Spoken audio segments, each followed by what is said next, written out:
It's been a little bit. I have not flown any sort of freestyle in probably over 3 weeks. Honestly, I feel like flying freestyle for me has really declined since I've been getting so busy. I just haven't had a lot of time just to burn some packs. So today I ended up charging a few packs and just gonna rip around.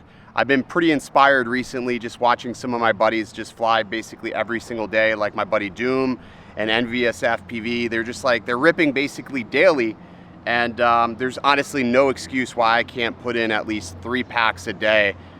Just forcefully, just try to get out there and practice and learn something new. So flying my new rig, this is the Wasp from Woodchuck FPV.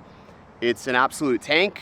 Most of you knew in my previous videos, I've talked about flying the Apex. I've recently switched away from flying the Apex in lieu of the Wasp. For me, the Wasp is just a little bit more bulletproof in a sense.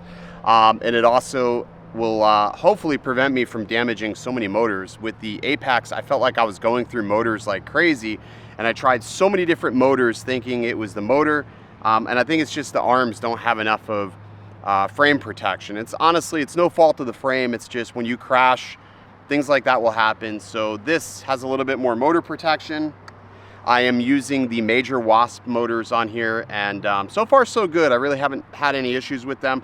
They do get a little warm. I'm running the Fettec G4 along with the Diatone Mamba 55 amp ESC, so sort of like a little bit of a KISS BL Heli combo hybrid type of deal.